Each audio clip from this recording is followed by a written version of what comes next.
Her board thinks he's a scandal. The internet thinks he's her new obsession.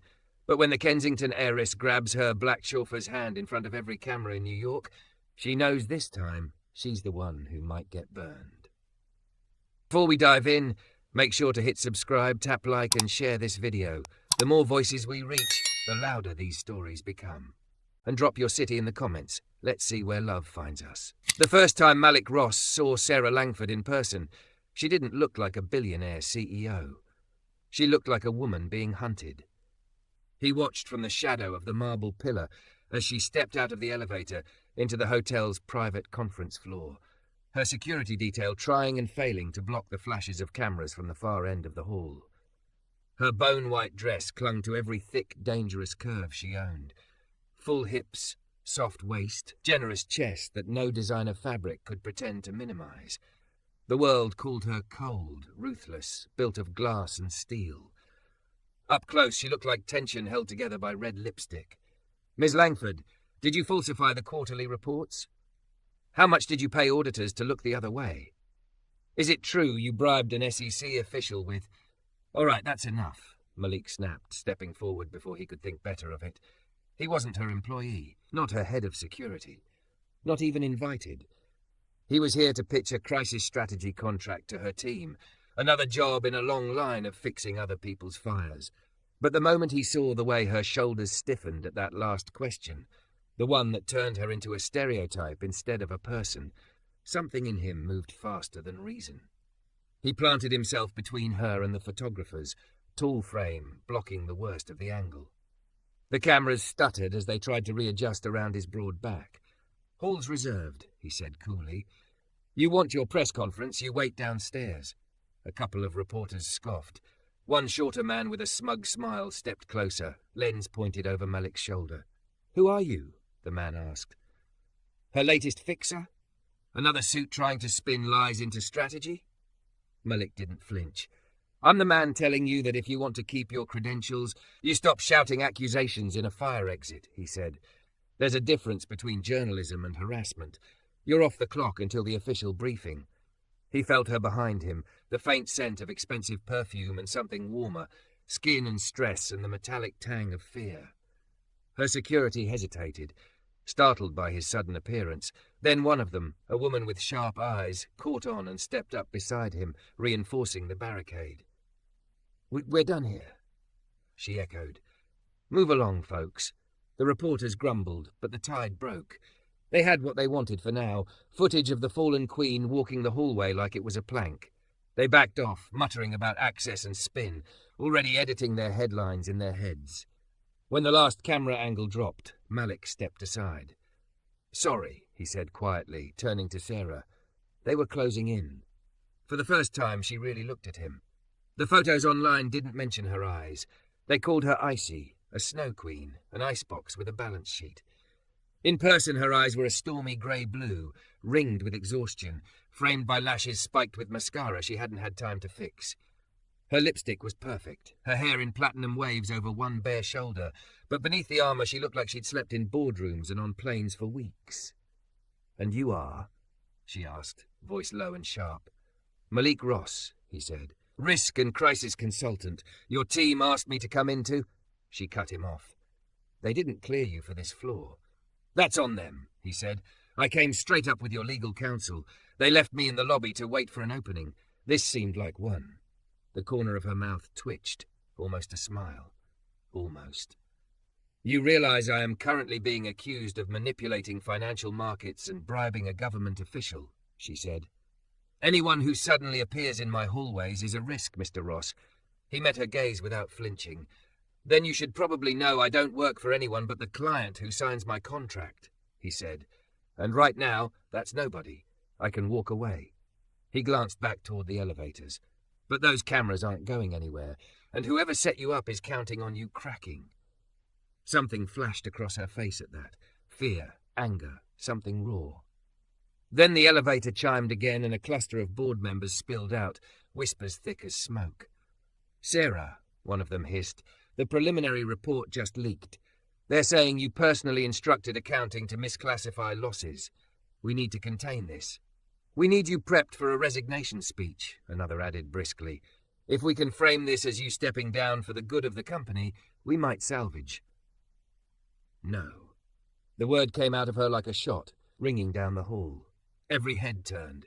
Sarah's spine straightened. Her curvy body, for a heartbeat, seemed carved from marble. I am not resigning for crimes I did not commit, she said. If the numbers were falsified, someone did it in my name. I will not gift-wrap my head for the mob to make your lives easier. The older man with the grey hair sputtered. The markets are in free fall. The board is calling for...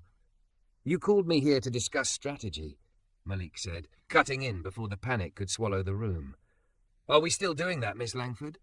She turned her head slightly, giving him her profile, the high cheekbones, the strong jaw, the softness she carried like it offended people that someone could be both powerful and visibly, undeniably a woman. For a second, the hall fell away. Yes, she said finally, we are. To her board, she added, conference room now. If anyone suggests I cry on camera and take responsibility, one more time, they're off my payroll before dessert. The board shuffled, chastened. Malik fell into step beside her as they moved down the hall. Her heels clicked sharply on the marble. He could feel the tension in the air, the way her team avoided her eyes, radiating fear. Not of her, but of what standing beside her might cost. Only when the conference room door closed behind them did she let a crack show. Her hands shook as she set down the slim leather folder she carried. Just once, a tremor through fingers that had signed billion-dollar deals. Malik noticed. He wasn't sure anyone else in the room did. All right, she said. Mr. Ross, if you're going to be a problem, I'll have you removed. If you're going to be useful, prove it. Every face turned his way. He walked to the head of the table, aware of the disapproval. He wasn't supposed to stand there. That was her place. But she didn't stop him. She folded her arms beneath her chest, thick curves unapologetically outlined beneath the white dress, and watched. 3 things, he said. First, stop talking about resignation. The second you step down, this narrative hardens into stone. Guilty CEO falls on sword. You don't give them that. Second, whoever forged those numbers left fingerprints. Digital, procedural, human. You let me into your systems, your audit trails, your internal chat logs, and I will find them. The CFO bristled. Our systems are secure. No one gets in without... Malik cut him a look. Someone already did. He turned back to Sarah. Third, you need to go on camera, but not to apologize.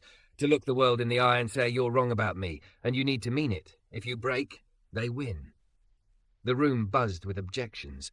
Too risky, too aggressive. The shareholders, the regulators. Sarah held up a hand. The noise stopped. What exactly do you think is happening to me, Mr. Ross? She asked. He didn't sugarcoat it.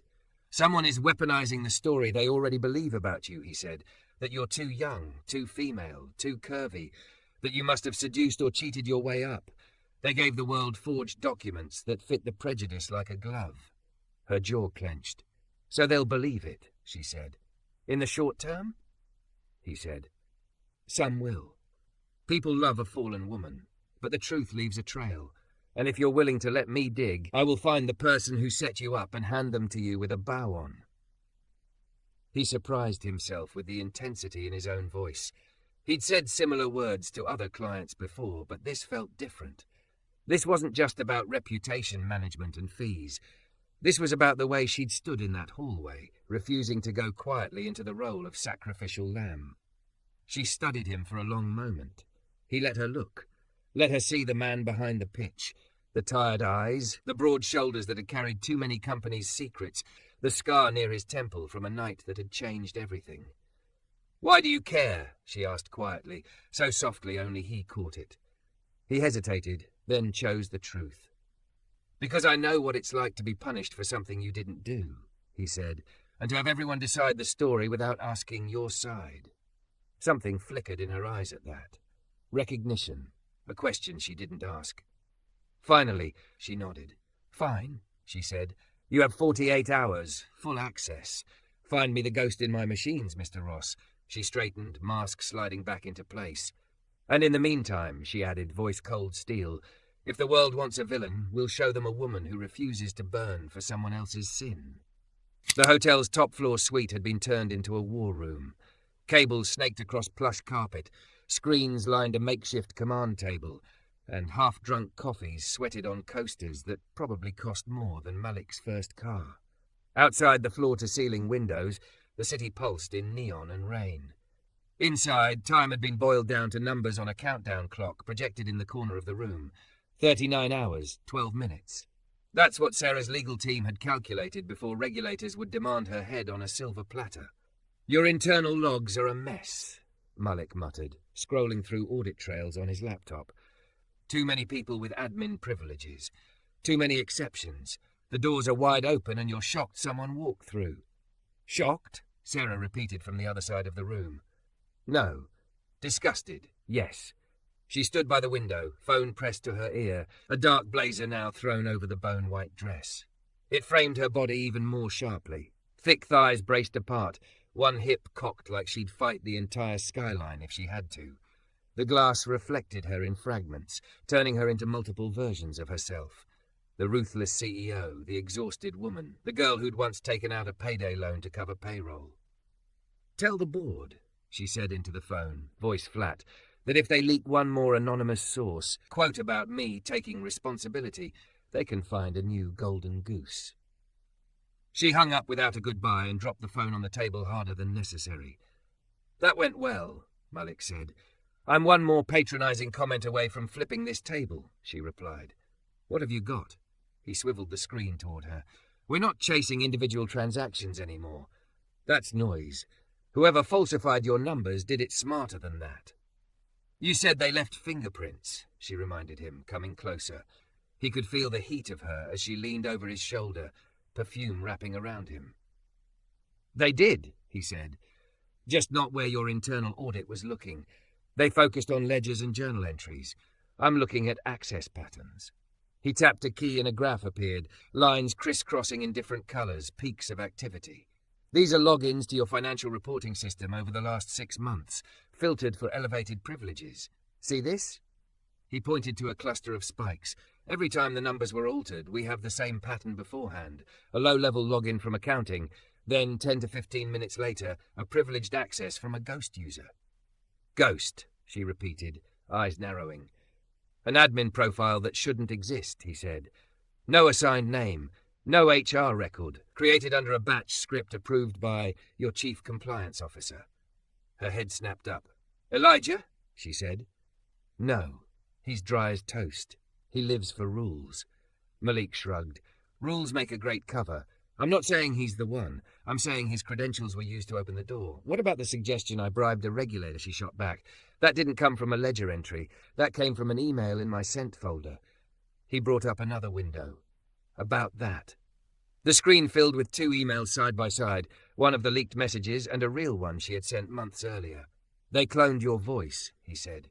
"Not literally, but linguistically. They scraped your real emails, fed them through a tone-matching model, and generated text that sounds like you."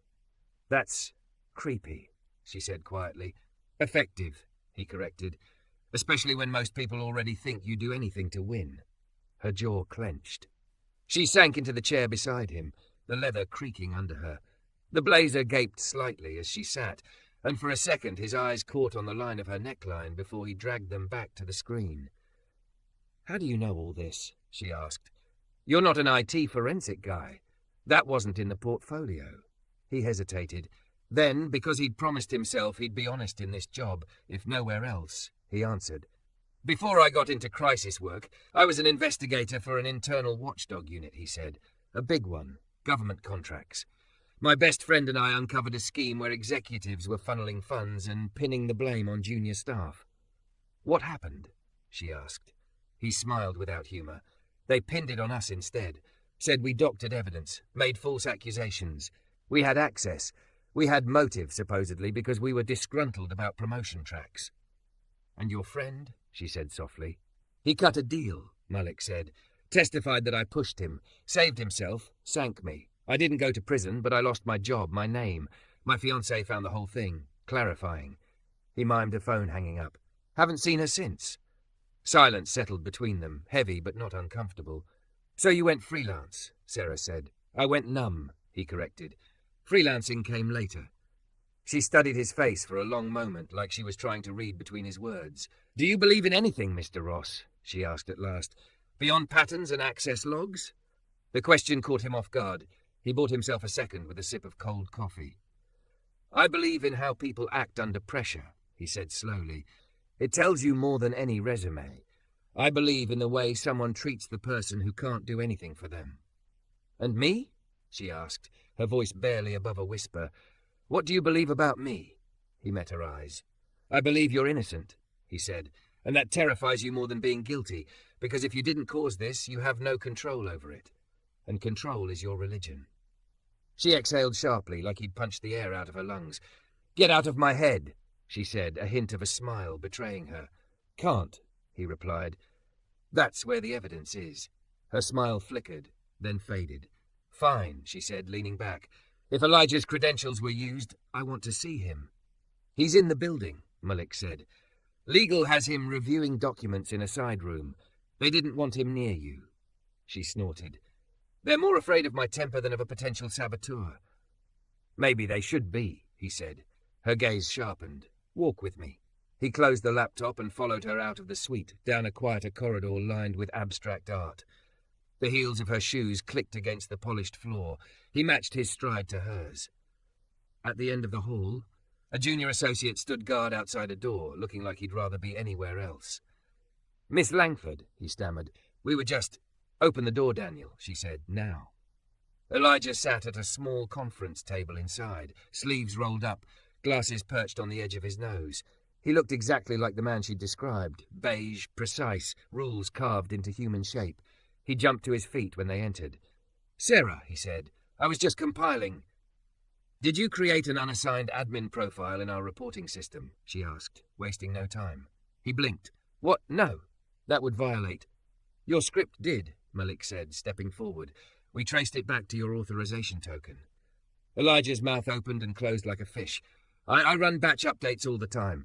Permissions, role changes. IT sends me something to approve, I review, I sign. You know that."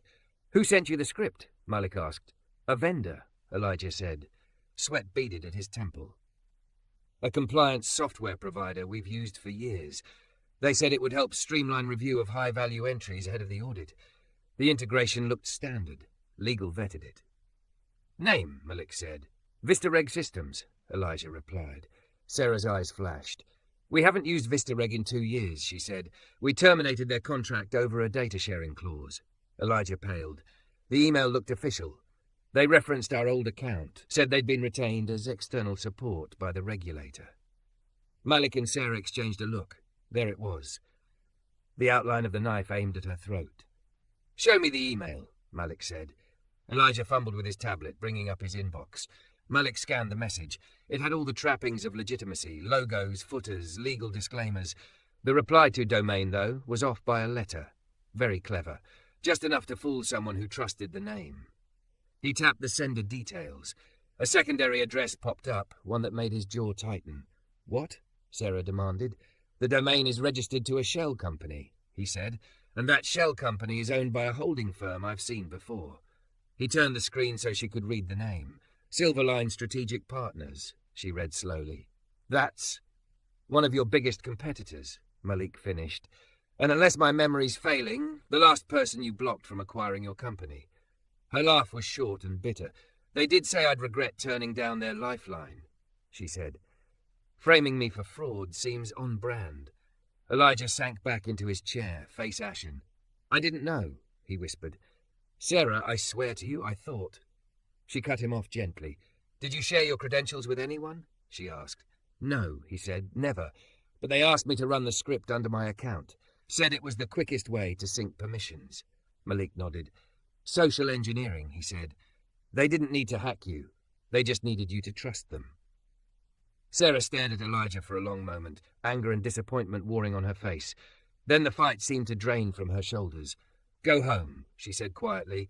"You're on temporary leave, full pay. Legal will follow up." He stared at her, stunned. "You're not firing me?" "You were careless, not malicious," she said. "I built this company on people taking chances while exhausted and underpaid. I'm not going to crucify you for being human while the real devils walk free." Tears flooded his eyes. "I'm so sorry." he whispered. I know, she replied. When they stepped back into the hallway, Malik exhaled. You just gave up an easy scapegoat, he said. Most CEOs would have fed him to the wolves and called it a day. She looked at him, a small, tired smile curving her mouth. Most CEOs don't know what it's like to be the easy scapegoat, she said. I do. I won't become the thing I'm fighting. Something in his chest shifted at that. A pressure he'd carried for years eased, just a fraction. I believe you a little more now, he admitted quietly. About what? She asked. About you being worth burning my reputation for if this goes sideways, he said. Her breath hitched. For a heartbeat, the corporate battlefield faded, leaving just the two of them in a quiet hallway washed in soft hotel light. Careful, Mr. Ross, she said, voice low. You keep talking like that, and you might start believing in lost causes again. He held her gaze. Maybe I already do. Before she could answer, his phone buzzed. He glanced at the screen, then swore softly. What? She demanded. The shell company, he said. It just tried to wipe its servers. Someone knows we're coming. He looked up, eyes alight with a fire she hadn't seen before. Sarah, he said, I think I just found the first thread, and if we pull hard enough, your entire scandal might unravel with it. By the time dawn scraped its grey light across the hotel windows, Malik's eyes burned. The countdown clock in the corner of the war room had bled down to single digits. 5 hours, 02 minutes. 5 hours before the emergency hearing. 5 hours before regulators, shareholders, and every vulture with a mic demanded Sarah's head. Tell me you slept, he said without looking up. Across the table, Sarah snorted softly. You first. He glanced at her. She'd changed into a black sheath dress that hugged every thick, defiant curve she owned, with a dark blazer thrown over it. Her hair was twisted into a low knot, strands already escaping to frame her face. The only thing betraying her exhaustion was the faint bruise of shadows under her eyes. She still looked like she'd eat lesser executives for breakfast. Did we get anything from the wipe? She asked. Malik took a breath. Not everything, but enough. He turned the laptop so she could see. On the screen, emails and internal memos from the shell company glowed like a confession. You were right about Silverline, he said. They funneled funds through a string of fronts, bought access to people in your regulator's office, then commissioned a risk analysis on you. He clicked another file. Here, proposal from Silverline to the board member who's been whispering about your resignation. They offered him a consultant seat if he helped push you out and smoothed the acquisition. Sarah's fingers curled into the edge of the table. And the forged numbers? She asked, voice tight. Contract between Silverline's analytics division and that fake VistaReg extension, Malik replied. They were paid to stress test market reaction to fraudulent reporting scenarios. That's lawyer speak for create a fake scandal and see how fast she falls. Rage flickered in her eyes, then settled into something colder. Can we prove it? She asked. Yes, he said. Not as cleanly as I'd like, but enough to punch holes in their story. Enough to make any sane regulator realize touching you right now would set their own house on fire. She exhaled shakily, then looked at him. And what about you? She asked. If you go in there with me and say all this out loud, Silverline has government contracts too, right? Friends in high places. He knew what she wasn't saying. They could smear you the way your old employer did. Paint you as the angry black man out for revenge. Say you doctored evidence again. He'd thought about it all night. The old panic had crept in, whispering that he'd built a quiet, controlled life for a reason. No attachments, no risks. Get paid, fix the mess, disappear. But every time he looked at her, at the stubborn set of her jaw, at the way she refused to throw Elijah under the bus, at the way she'd said, I won't become what I'm fighting, something in him refused to go back into its cage. I didn't take this job to play it safe, he said finally. I took it because someone was using the same playbook that wrecked my life. I'm done letting them win. Her gaze softened, something warm and dangerous moving under the surface. And if they come for you? She asked. He held her eyes. Then let them. I'm not running this time. Silence pooled between them, rich and full. All right then, she said. Let's go ruin someone else's morning. The hearing room looked like it had been designed for intimidation. High ceilings, dark wood, a long horseshoe table where regulators sat like judges, faces carefully neutral. Cameras lined the back wall. The seats behind Sarah filled with board members, lawyers, and a few shareholders who'd flown in just to watch her fall. Sarah's heels echoed as she walked to the witness table. Malik walked beside her until protocol forced him to step back. When she sat, he took his place just behind her right shoulder, close enough that if she reached back, her hand would brush his. He doubted she would, but the thought steadied him anyway. The lead regulator cleared his throat. "Miss Langford, thank you for appearing on such short notice." "Didn't feel optional," she replied dryly, a ripple of strained laughter. The man didn't smile. "You've seen the evidence presented," he continued. "Falsified reports, emails suggesting bribery of a regulatory official. This panel is here to determine whether emergency sanctions are warranted, including your removal as CEO." Reporters' pens scratched, cameras zoomed in. Sarah's hands rested flat on the table. No trembling now. Her thick frame was still, her breathing slow and controlled. "With respect," she said, "you're not just here to determine sanctions. You're here to decide whether a story about a greedy, manipulative woman is more satisfying than the truth." The man stiffened. "This isn't about your gender, Miss Langford." She tilted her head. "Isn't it?" she asked. "The leaked emails leaned on a very specific fantasy, that I'm the kind of woman who would sleep with a regulator to get an approval and cook numbers to keep my empire afloat. Someone took the prejudices the public already has about women like me, too young, too loud, too curvy, and built a case custom fit around them." A low murmur ran through the room. She didn't soften her tone. "I'm not going to apologize for crimes I didn't commit," she said, "and I'm not going to step down to make anyone's narrative easier." The lead regulator cleared his throat again, flustered. "Be that as it may, the document trail is forged," Malik said. He stepped forward, not waiting to be called. The room buzzed at the breach of decorum, but he didn't care. "And I can prove it," he added. The panel's legal counsel started to object, but the lead regulator lifted a hand. "State your name and role for the record." "Malik Ross," he said, "independent risk and crisis consultant, retained by Langford Holdings Board 48 hours ago." "And you have evidence?" the man asked skeptically. Malik connected his laptop to the room's screen. His hands were steady. His voice, when he spoke, was clear. "The leaked reports came from inside Langford's systems," he said. "But they were not authored by Ms. Langford or any legitimate employee. They were injected through an unauthorized admin account created using social engineering directed at her chief compliance officer." He walked them through Elijah's script, the fake VistaReg email, the domain registration. "Here's the kicker," he said, clicking again. "The shell company behind that domain belongs to Silverline Strategic Partners. You'll recognize the name. They've made several attempts to acquire Langford Holdings, all rejected." He pulled up the proposal they'd found, the one promising a board seat in exchange for facilitating leadership transition. A gasp went up from the audience. Even some of the regulators leaned forward. "And if you're wondering whether this was just overzealous corporate maneuvering," Malik continued, bringing up another file, "you should know Silverline used the same holding firm that has previously been sanctioned for tampering with audit trails in federal contracts." A name appeared on the screen, one that made Malik's chest tighten. It was the same holding firm at the center of the scandal that had nearly destroyed him. He could feel the room turn, sensing blood in the water, but this time it wasn't Sarah's. "Mr. Ross," one of the panelists said slowly, "are you suggesting that a rival company intentionally manufactured evidence to trigger regulatory action?" "I'm saying the fingerprints match," Malik replied, "and that if you're serious about protecting markets, you should be asking why a sanctioned entity is ghostwriting your enforcement triggers." He let that hang, then softened his tone just a fraction.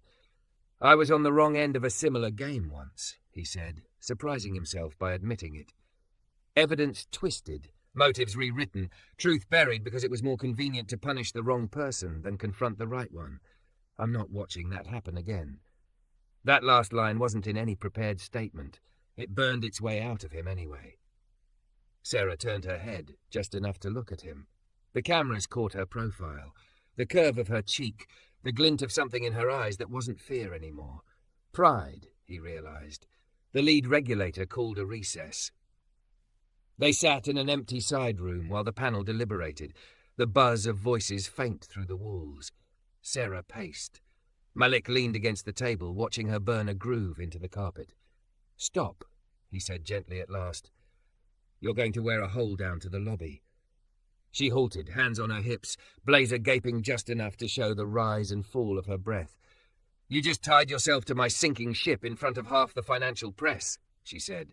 "Are you always this reckless, or am I special?" "You're infuriating," he said. "That's special adjacent." She laughed, startled. The sound was raw, like it had forgotten how to exist. "Why did you tell them about your past?" she asked, sobering. "You didn't owe me that." "I owed me that," he said. "I've spent years letting other people's lies decide what I believe about myself. You stood in there and refused to let them do that to you. Kinda contagious." She looked at him like she was seeing him for the first time. "You know what the board said when I started?" she murmured. "They told me to wear looser suits, to camouflage myself, to smile more, apologize more, be less direct. I spent years trying to be small in rooms I'd earned my way into." She swallowed. "I thought that was the cost of success," she said. "Of love, too. Give up whatever makes people uncomfortable, and maybe they'll let you stay." His chest ached. "And now?" he asked. She took a breath. "Now I watched a man with everything to lose stand up for me without asking for anything in return," she said. "I watched you risk your name on mine, and suddenly shrinking feels like the bigger risk." Her voice wavered on the last word. She looked away, blinking hard. "Sarah," he said softly. She turned back to him, eyes bright. "I don't know what I believe about love," she confessed. "But watching you fight like that, it makes me want to believe in something again, in someone." He stepped closer before he could talk himself out of it. "Look at me," he murmured. She did. "You don't owe me gratitude," he said, "or some messed-up version of yourself that thinks she has to pay me back with loyalty or anything else." Her mouth twitched. "You think I'm trying to sleep my way out of this now?" He shook his head. "I think the world has taught you love is a transaction. It did the same to me. I'm saying maybe we get to write a different contract." Her breath hitched. "And what does that contract say?" "That we don't run the first time it gets hard," he said. "That we don't weaponize each other's worst days. That if this," he gestured between them, "is anything, it has to be honest or not at all." Silence stretched, soft and electric. Slowly, as if moving underwater, she lifted a hand and rested it against his chest. His heart thudded against her palm. "Honest," she repeated. "I can live with that." Before either of them could say more, the door opened. A staffer stuck her head in. "They're ready," she said. "They've reached a decision." Sarah's hand slid away, but the imprint of her touch stayed. Malik nodded, and they went back in side by side. The panel's statement was careful, legalistic, maddeningly bland. They cited inconclusive but troubling evidence of external interference. They announced no emergency sanctions at this time. They promised a broader investigation into third-party manipulation of regulatory processes. What they didn't do was remove Sarah. They didn't call for her resignation. They didn't freeze her out of her own company. The markets would still punish her. Malik knew that. The headlines would be messy. But the execution had been stayed. When it was finally over, when the cameras were gone and the board had mumbled through their awkward apologies, Malik and Sarah found themselves alone in the quiet hotel lobby, the night shift vacuum humming in the distance. She leaned against a marble pillar, the black dress in soft disarray, hair coming loose. Without the armor of the room, she looked suddenly, achingly human. "So," she said, eyes on him. "Do you disappear now?" He exhaled. "That was the plan." "And?" she asked. He smiled, small and genuine. "And I think my plans changed somewhere between the hallway and you refusing to throw Elijah under the bus," he said. "Somewhere between you standing in front of the world like that and me deciding my past doesn't get to write my future." He stepped closer. "You didn't just save your company today, Sarah," he said quietly. "You dragged me, kicking and screaming, back into believing that putting your heart on the line isn't always a stupid move." Her eyes shone. "You saved more than my career," she said. "You saved the part of me that kept believing I was only as valuable as the next quarterly report. You made me feel worth fighting for. As a person, not a brand." He lifted a hand, hovering near her cheek. "May I?" She nodded, breathless. His fingers brushed her skin, thumb tracing a faint line where tears had once threatened. Her eyes fluttered shut, then opened again, holding his. He bent his head and kissed her. It was not frantic or desperate. It was careful, reverent, a promise written in the soft press of lips. Her hands slid up his chest, gripping his lapels, anchoring herself. For the first time in a very long time, Malik didn't feel like he was trying to earn his place in the room. He felt chosen. When they pulled back, they stayed close, foreheads touching, breaths mingling. "What now?" she whispered. "Now we take it one step at a time," he said. "We rebuild your name. I keep fighting beside you if you'll have me, and we see if this thing between us can be the kind that doesn't ask either of us to shrink." She smiled, wide and real, and a little disbelieving. "Black man saved white CEO from a scandal," she murmured. "White CEO saves his faith in love. The headlines will be insufferable." He chuckled, low. "We'll write our own," he said. Outside, the city pulsed on, hungry for the next story. Inside the empty lobby, in the quiet space between disaster and whatever came after, two people who had spent their lives surviving other people's narratives began tentatively to write their own.